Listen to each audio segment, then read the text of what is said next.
Hey there, Math 112 fans. Going to finish up the third page of this exam. So the first question here was giving you marginal revenue and giving you marginal cost and asking you to find total revenue and total cost. That's something we knew was coming.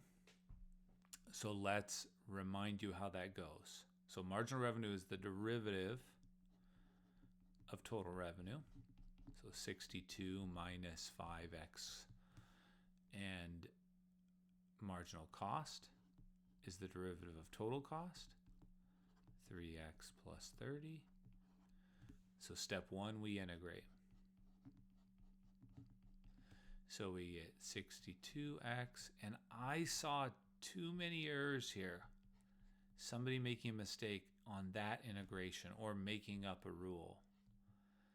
And at this point, we have now done that many hundreds of times, so we gotta find a way to not make those mistakes. The best place to practice is on the homework. If you're not getting things correct in one try on the homework, on problems like that, that's where we gotta make a note. Because if you're serious about doing well in your courses, you gotta be able to get to a point where you can do the homework in one step. You can do it. Okay. Now we need to remember the other facts. Now during the test, a lot of people were asking me this, but you should already know that when you sell 0 items, $0 come in. That's the initial condition for total revenue, always. Sometimes people say, well, why didn't you tell us that? I did. It's in our review session, review notes, review lecture, the video where I talked about these questions. So we did see it many times. And it was in the homework. They told us the total cost at 6 is $240. So this is a really important moment, because I'll have students say, well, I just can't do story questions or something. And I want you to not use that excuse if you can avoid it. And I want us to look. So 2 places I would like you to look as you're thinking about this, because I think the thought process is helpful to avoid it in the future. So I did something here where I talked about finding C. It was one of our main 5 topics in reviewing. And in doing that video, I did this problem. And then the homework, you had this question in 12.4. You did one where you had MC and they gave you an initial condition. Another one where you had MC, gave an initial condition. Another one where you had MC, did an initial condition. And then here's the question that I pulled from. This is the exact question I asked on the test. So at some point you had to have these thoughts. During this homework question, I want you to go back and think about, how did you figure, if you got total revenue incorrect, how did you do this question? And the answer might be you looked at some online resource, you did practice another version or whatever. But whatever you did, why did you not then know it for the test? And that's not meant to be negative. This is the thought process you need to have if you want to do better in your courses. It's not about your math skill. It's that particular question I'm asking you right now. So if you didn't know that the total revenue at 0 was 0, how did you do this homework question?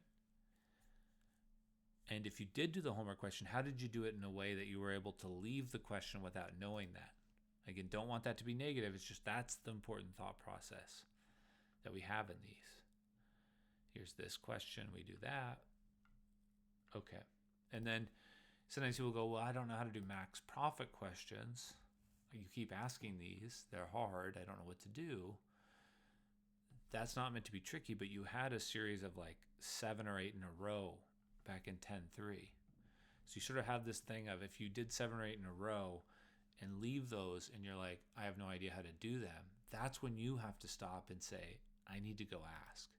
All right, so I'm just trying to get people to get past, because I hear a lot of students saying, well, I'm just not good at math, or I'm just not good at test taking. I want to get rid of those excuses and actually go to the source of where some of these things are coming from. Because I think by making excuses, we avoid having to adjust. And I want y'all to do well in your courses. Okay, so this was the total revenue. It's just this idea of actually like this focus on learning I want us to get to. Okay, so then if we plug in a 6 here and a 6 here, it's telling us we get 240. So 3/2. There's other reasons people make mistakes. Sometimes they're arithmetic, whatever. That's fine, but preparation is something you can control. Okay, so 36 over 2, 18. I think, what did that come out to be? And I have a calculator here. I meant to show it. There we go. So let's do, what did I want to do? 18 times 3. Sorry, I did a little bit of the arithmetic in my head there. This is 54. This is 180. So let's see. And this is just one version of the test. 54 plus 180. 234. So this is 234 plus C is 240. C is 6. So then you write 3/2 x squared plus 30x plus 6. Most people got that right, but some missed it. And based off the questions I was getting and in grading this, I hope you understand that the main thing I was testing there was this step. All right. Find the quantity at which profit is maximized. So again, we've now seen that lots of times. In our head, we should be thinking there's two ways to do this. We can do MR. And this is part of the reason I like a question like this is because you have more than one way to kind of check your work. That's one option, which is probably the easiest here because they gave us MR and MC. The other option is to find the profit function, which some people did, and that's perfectly fine too. Total revenue. I find that some people that do this make a mistake in simplifying.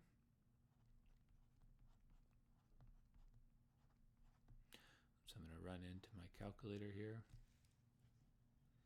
Let's get rid of the calculator briefly. Okay, so you could simplify this and then take the derivative of profit and set it equal to 0. Both are fine. Now in this case, I do think it's easier to do MR equals an MC because you already have those up above. So you have the marginal revenue is 62 minus 5x. The marginal cost is 3x plus 30. Now, unfortunately, I am seeing a lot of people make mistakes in algebra like this. So do it carefully. Add 5x to both sides, you get 8x. I saw quite a few people call that 2x. Subtract 30 from both sides, that's 32. I saw quite a few people call that 92. We got to clean up that stuff. It's not because we need to be better at that. If you're going into business, econ, you're going to deal with numbers. So as you're doing the homework, that's the place to practice. And whatever you get, you can then check. So if you're really prone to errors, you go back up here, you plug a 4 in there, you plug a 4 in there, and you make sure both sides are equal. You don't have to blindly trust your algebra. You can check most things. So build that into your routine. Now, if I was doing the max profit, I would not simplify that. I would just plug into them separately, which is what I did in my solutions. You could simplify first. There's no problem with that either. If you did, you drop the x squared. I find that a lot of students forget to distribute. Sorry, I miscopied there.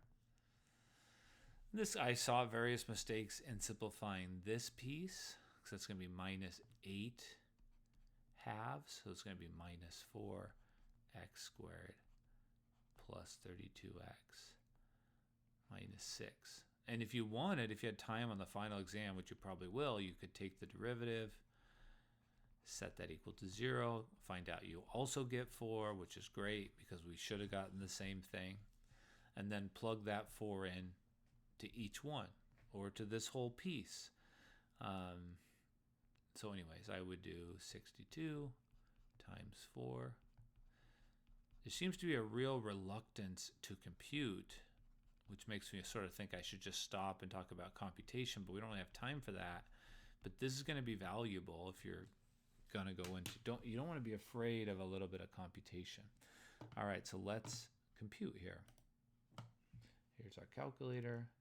I would always do it in little pieces, meaning I probably would do 62 times 4 because I can just say, is that reasonable? Since this is small, I probably wouldn't write it down, but you could write that down now. So minus 5. I probably would do 5 times 4 squared over 2, but you can also do 5 over 2 times 4 squared. And that I would write down.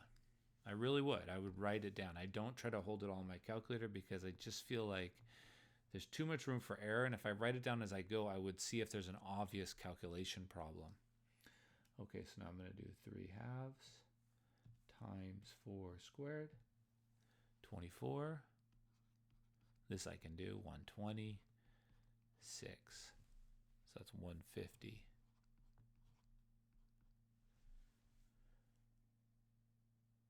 So what do we get? We get 208. I mean, I can do that in my head, but if you wanted to, you could then subtract 58. And then if you were worried about your work, you could also plug in the 4 here. And in doing so, if you didn't get something that matched, it would give you a clue that something went wrong. And so for those of you worried about your calculation errors, you should build this into your final exam preparation. I do have the other version here. Right here.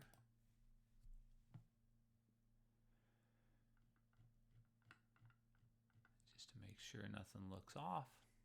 Got that. It's 48 in the other version, 58 in this version. Okay. Last one, we do this area.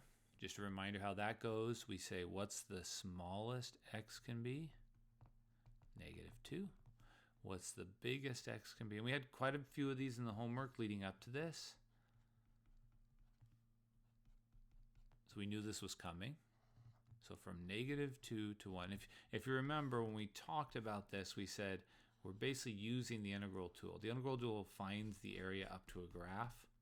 And so if you're between two graphs, you'd really like to do this area. Oops, I know you can't see that. You'd really like to do this area minus this area. The area under the top one minus the area under the bottom one. So it does have to be top minus bottom.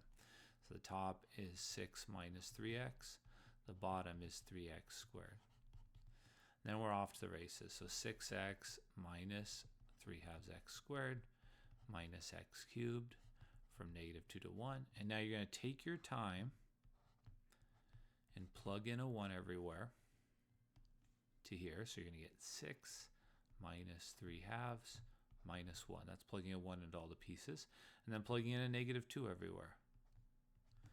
So if I plug in a -2 in that first spot, and I really think it's nice to compute a little bit as you go. So I just did -2 times 6. And now what do I have? -2 squared. So this is where I think when people are like trying to do everything on a calculator, they're actually hurting themselves, because you should simplify as you go. That should be 4. So if at any point it gets too big for your head, you just write 3 halves times 4, and then you work from there. Now, what would -2 cubed be? -2 cubed. So you can see how I want to take my time here. Well, that's going to be -2 times -2 times, that's -8.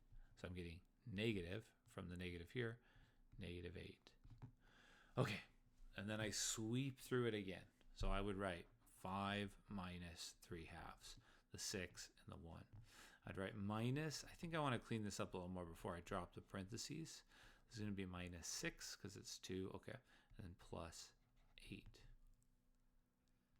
So that's going to be 5 minus 3 halves. You see, I just organize what I can do in my head or on my calculator.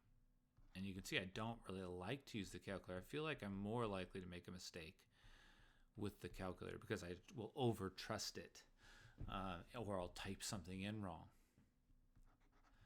Minus 3 halves plus 10. So if I was doing this myself, I wouldn't write all those things. I'm just writing them to show you my thoughts. At this point, if you wanted to do 15 minus 1.5 and call it 13.5, that's perfectly fine. I wasn't requiring you write a fraction. If you did want to write a fraction, you have to get a common denominator. So it would be 27 over 2. But that's it. And I'm having some people tell me that, oh, this is way too hard. but that's not a lot of calculation. You can do it. But the setup is definitely something we should have been comfortable with. You'll probably see something like that in the final again. So again, anybody that is worried about their grade, the number one thing you should do is print off a couple of these old finals, work through them without looking at the solutions, and then show me your work in one of my office hour sessions. Show me your derivative for this, show me, and by seeing your unaltered work, I probably will be able to give you advice on how to do better when the exam rolls around. So try these on your own. Bring me your unaltered work. There's a problem similar. And I think that I can give you advice based off of that. All right. Hope some of this is helping.